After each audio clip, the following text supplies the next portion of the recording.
Bonsoir à toutes et à tous. C'est un plaisir de vous retrouver pour votre journal de ce jeudi 5 février. Voici les principales informations que nous allons développer. Plusieurs lycéens référents de l'association SOS Suicide dans leur établissement respectif étaient réunis aujourd'hui dans le cadre de la Journée nationale de prévention du suicide. Vous le verrez, ils prennent leur rôle de sentinelle très au sérieux. Les règles du régime des non-salariés sont sur le point de changer. Que vous ayez une entreprise, une activité libérale ou un revenu complémentaire grâce à une location ou un business, le décryptage de notre journaliste Rehey Nadjarian va forcément vous intéresser. La première étape de la fresque climat en Polynésie s'est tenue aujourd'hui au lycée Diadème où 180 élèves ont pris part à des jeux sur les problématiques environnementales.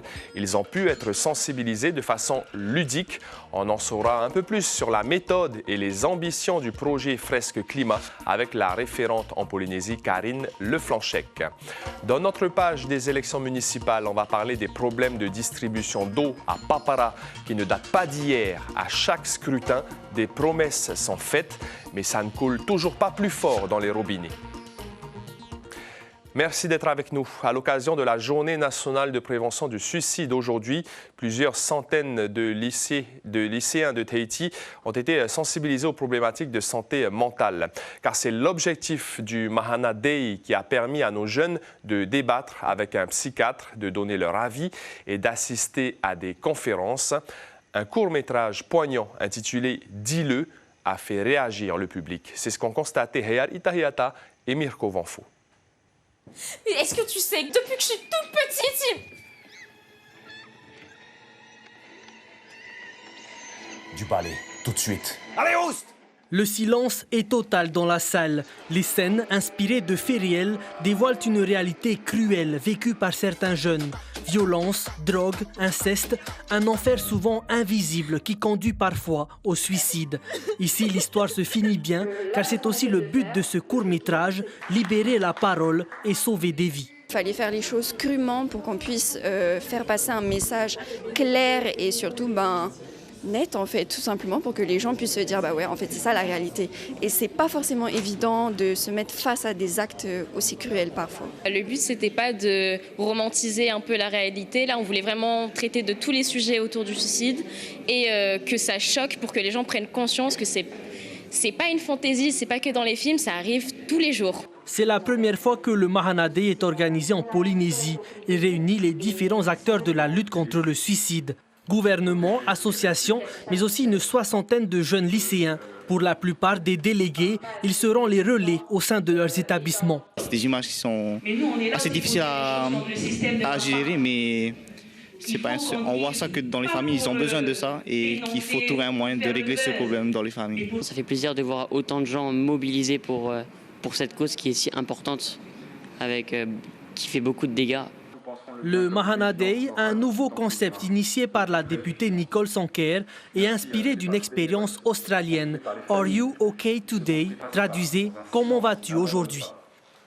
On n'est pas obligé d'être fort tout le temps. C'est particulièrement important parce qu'on sait qu'à cette occasion, on va pouvoir peut-être changer un petit peu les regards et on va peut-être pouvoir faire entendre à quelqu'un qui a besoin de l'entendre qu'il peut demander de l'aide et qu'il y a quelqu'un qui sera là pour l'aider. Ça nous permet, nous aussi, d'entendre les jeunes et d'avoir une visibilité autre par rapport à hier. Aujourd'hui, les choses ont évolué. Nous aussi, on se remet en question.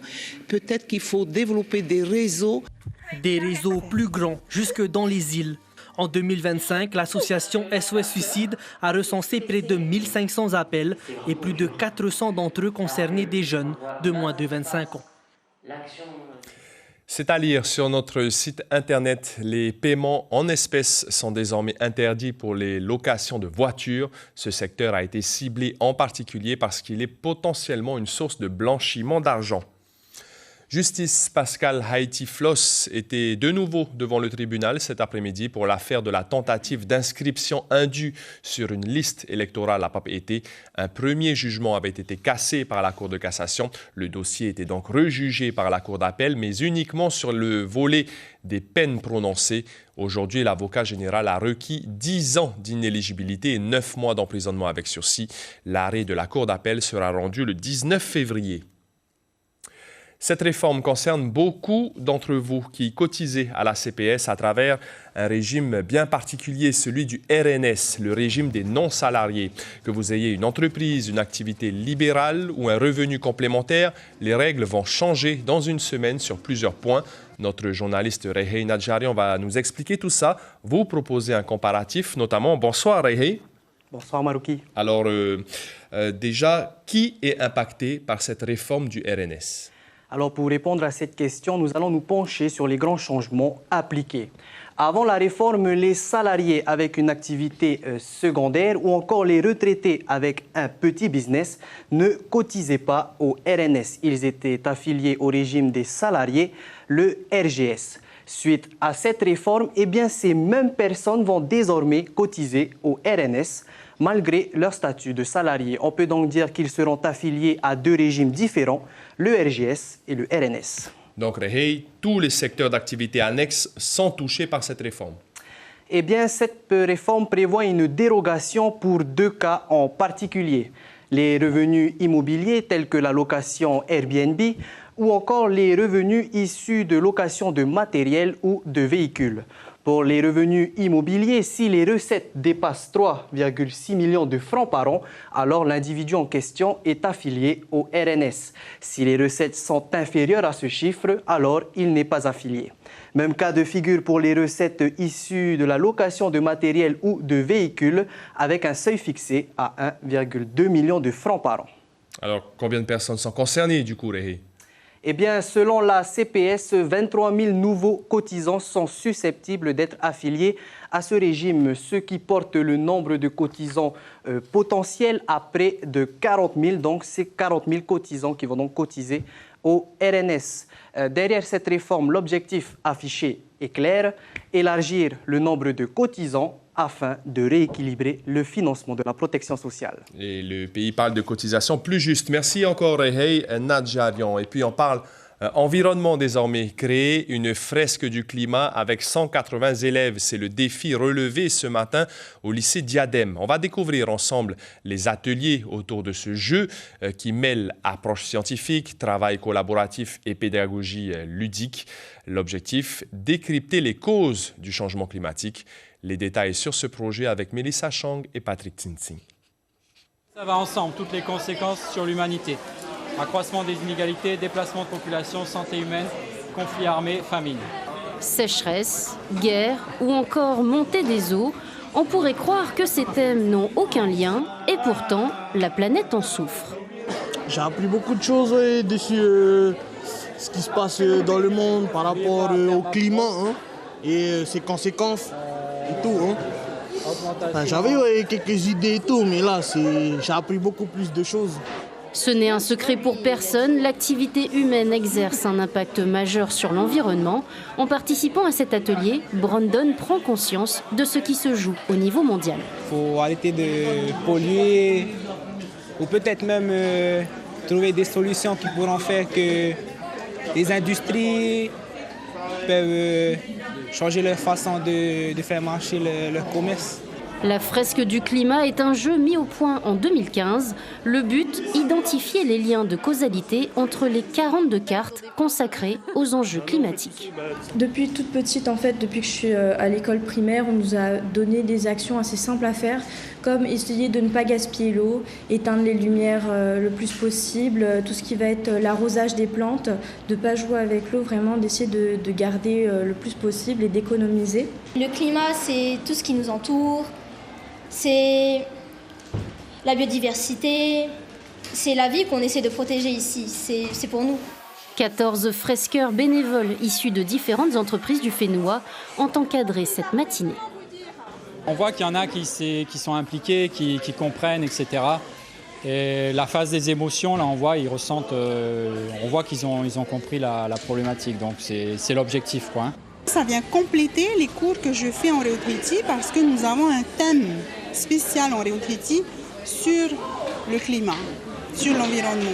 Au total, 180 élèves du lycée Diadème ont participé à donner vie à cette fresque du climat, preuve que l'engagement pour la planète est devenu une priorité à tout âge. Et avec nous en plateau, la référente de la fresque du climat en Polynésie française. Bonsoir Karine Leflanchec. Bonsoir Marouki. Merci d'avoir accepté notre invitation. On l'a vu aujourd'hui dans ce reportage, 180 élèves ont participé à cette fresque, à ce jeu pour identifier les liens de causalité, on l'a entendu, entre les 42 cartes consacrées aux enjeux climatiques. Déjà, est-ce que vous êtes satisfaite de cette journée ? On pourrait se réjouir, en fait, effectivement, de pouvoir organiser ce type d'événement. La réalité est tout autre, c'est qu'aujourd'hui, on fait face à une urgence climatique qui est extrêmement grave et on doit mettre en place tous les leviers possibles de sensibilisation et d'action pour nous permettre justement de passer à une échelle supérieure et qu'on se sente vraiment tous concernés. Donc oui, satisfaite, parce que c'est la première fois qu'on organise une fresque avec autant de personnes, parce qu'aujourd'hui on a à peu près une quinzaine d'animateurs en Polynésie en capacité de sensibiliser avec ce jeu de cartes qu'on a vu à l'écran.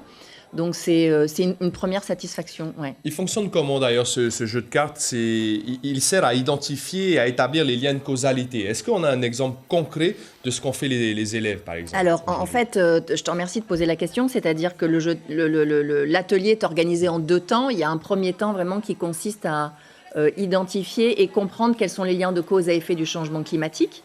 Il faut avoir en tête qu'aujourd'hui, et vraiment les faits scientifiques sont clairs, les activités humaines sont responsables du changement climatique et donc on doit tout faire pour limiter la hausse des températures, pour limiter les conséquences du réchauffement climatique. On doit revoir notre façon de consommer, notre façon de consommer, de prendre des transports, de nous alimenter. On doit revoir les modèles agricoles, etc. Et ça, en fait, on le voit dans la fresque. Donc ça, c'est la première partie. Et la deuxième, elle est véritablement axée sur des réflexions. Comment est-ce qu'en tant qu'individu, je peux mettre en œuvre des actions et puis faire en sorte que ces actions individuelles, elles deviennent collectives, en fait. Voilà, pour qu'à un moment donné, on enclenche vraiment des changements profonds, des changements de comportement et des actions de masse, en fait. Alors, aujourd'hui, vous étiez au lycée Diadème. Oui. Est-ce qu'il y a d'autres étapes de la fresque du climat? Alors, les autres étapes, c'est de pouvoir commencer et de continuer à sensibiliser finalement toutes les différentes parties, que ce soit les entreprises. Et d'ailleurs, je suis très heureuse parce que ce matin, on était donc 14 animateurs issus des entreprises qui elles-mêmes avaient déjà participé l'année dernière au parcours de la Convention des entreprises pour le climat. Donc les entreprises du territoire ont pris conscience de ce changement climatique, de l'effondrement de la biodiversité, de la pollution, du plastique, etc. Enfin, toutes les limites planétaires. Donc elles engagent leurs collaborateurs dans la bataille, j'ai envie de dire. Et puis, elles ne veulent pas que ça se limite simplement à leur organisation. Elles veulent sensibiliser d'autres. Donc notre ambition avec la fresque, c'est aussi de pouvoir aller dans les écoles. On est à l'approche des municipales, c'est peut-être aussi d'aller sensibiliser les futurs Tavana ou les Tavana. Donc vraiment, les associations, les entreprises, les pouvoirs publics, les citoyens, on a tous le pouvoir d'agir. Pour créer une dynamique collective, oui. Notamment. Est-ce que vous cherchez encore des fresqueurs, des bénévoles, des personnes pour intervenir dans les établissements, par exemple? Plus on va être nombreux, plus on aura d'impact. C'est ça qui est important. Je crois que, en tout cas, moi, ce qui m'anime beaucoup aujourd'hui, c'est l'espoir. Je crois qu'il faut qu'on se tienne à ça parce qu'on est arrivé dans une telle situation. En fait, la plupart des personnes ignorent véritablement quelles sont les conséquences du changement climatique. Et pourtant, on le voit au quotidien, mais on ne le mesure pas parce que ça ne nous touche pas. On le voit à la télévision, etc. Mais les crues, les submersions, les cyclones, etc., la raréfaction aussi de l'eau, des ressources. Donc, on a vraiment besoin de se mobiliser. Donc, plus on sera nombreux à rentrer, en fait, dans cette sensibilisation et dans l'action, plus on aura de chance d'assurer un avenir à nos enfants, parce qu'aujourd'hui, il est véritablement question d'habitabilité de la Terre. Donc, il faut qu'on se mobilise tous. Ouais. Justement, pour aller au-delà de la fresque du climat, est-ce qu'il y a une démarche plus globale? Comment on peut aller au-delà? Je crois que c'est un chemin qu'on doit suivre, d'abord de la prise de conscience pour pouvoir... Tant qu'on ne comprend pas, on ne peut pas agir. Ce matin, typiquement, on avait des élèves qui disaient « mais moi, je ne savais pas ça, en fait, je n'avais pas conscience de ça ». Ils ont appris beaucoup de choses. Ils ont appris beaucoup de choses, ça a suscité chez eux de la peur, de la colère aussi. On a entendu les émotions. Exactement, donc en fait, on a absolument besoin de protéger le vivant, mais on fait partie du vivant. Donc, il faut vraiment qu'on arrive à passer à aller beaucoup plus loin dans nos actions. Parfois aussi à savoir renoncer peut-être à je sais pas, du business à notre façon d'être, de consommer, etc.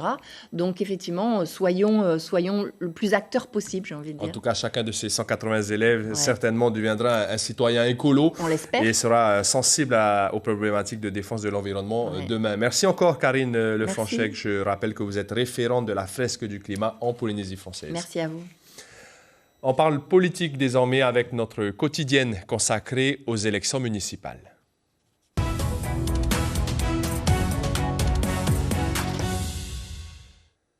On s'intéresse ce soir à la commune de Papara, réputée être un endroit pluvieux, mais où la distribution d'eau dans les foyers est problématique depuis plusieurs décennies. Agriculteurs, restaurateurs, commerçants, tous subissent au quotidien le manque de pression d'eau dans la commune, un sujet devenu central à l'approche des élections municipales. Arihoetif Afana, Jérôme Lee. À Papara, le manque de pression d'eau pénalise les agriculteurs. Wilfried cultive plus de 10 variétés de fruits et légumes sur une parcelle de 7 hectares. Faute d'eau suffisante, il capte directement l'eau de la rivière grâce à 7 pompes thermiques et 24 panneaux solaires. Un investissement de plus de 5 millions de francs pour irriguer ses cultures, essentiel à son activité. C'est vrai que c'est un coût, hein? On n'a pas le choix, hein? Il faut investir. Ouais. Sinon, ce sont les plantes qui meurent. Voilà. Et avec toi aussi. Hein? La faible pression d'eau impacte aussi les restaurateurs. Depuis 2 ans, ce snack de Papara doit s'adapter aux coupures et au manque de débit. Une organisation parfois improvisée avec les moyens du bord et au détriment de clients impatients. Ça coulait comme ça l'eau, ils prenaient un seau pour remplir et pour laver tout ce qu'il y avait à cuire, quoi, hein, tout ça. Et puis il y a les clients aussi qui allaient, qui sortaient sans avoir mangé. Parce qu'on leur expliquait que voilà, j'ai un problème d'eau et que la vaisselle, c'est goutte à goutte, quoi. Hein. Comme pour ce bouquet de fleurs, l'eau est indispensable au quotidien. À Papara, toute une population dépend de cette ressource et attend toujours des actions concrètes de la part des autorités. On paye quand même notre eau, donc je pense qu'on devrait avoir de l'eau qui coule au robinet dans les foyers. Hein.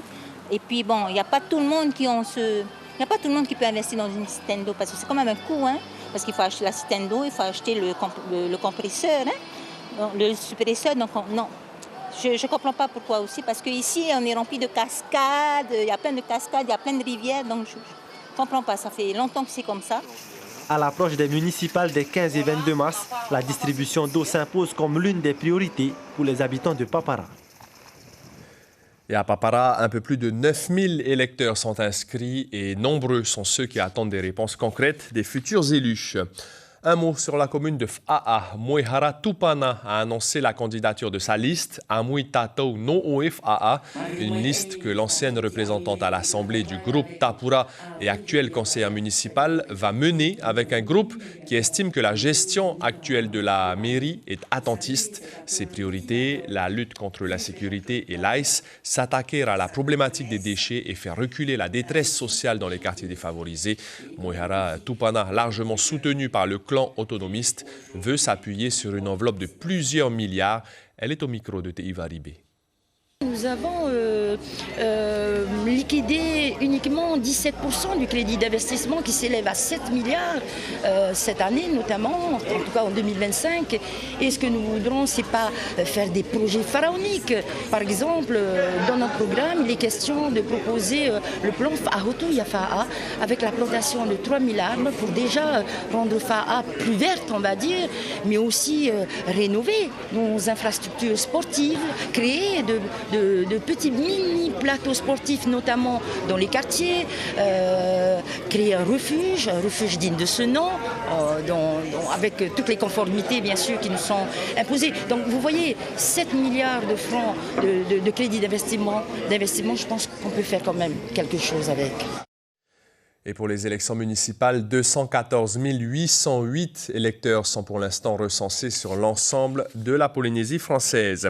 Demain matin, dans l'invité café en radio, si vous êtes citoyen de la commune de Hitia Aotera, les échanges des candidats vont vous intéresser. Les invités seront Camélia Taupo Papin, Philippe Tangaroa et Dauphin Domingo. C'est ainsi que l'on referme notre page spéciale consacrée aux élections municipales.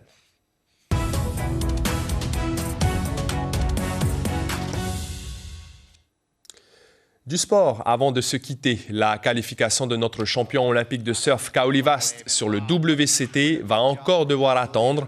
Le Tahitien s'est arrêté en demi-finale du Lexus Pipe Challenger, 6e étape des Challenger Series. Il a donc perdu quelques places au général et se retrouve 6e. Il s'est arrêté en quart de finale, Il se retrouve 6e, sachant que seuls les 10 premiers se qualifient pour la saison prochaine. Il lui reste désormais la dernière étape à Newcastle en Australie du 9 au 15 mars pour décrocher son ticket pour le World Tour. L'information principale de ce jeudi 5 février, en cette journée nationale de prévention du suicide, plusieurs dizaines de jeunes référents polynésiens et lycéens ont été sensibilisés aux problématiques de santé mentale chez les adolescents. L'objectif, qu'ils soient les sentinelles dans leurs établissements et qu'ils puissent avertir les adultes avant un geste dramatique. Sur vos écrans, après ce journal, les téléfilms Crime à Aigues mortes, puis le documentaire animé Une épopée japonaise sur les dessins animés japonais. C'est la fin de ce journal. Merci de votre fidélité. Passez une très belle soirée. À demain et prenez bien soin de vous.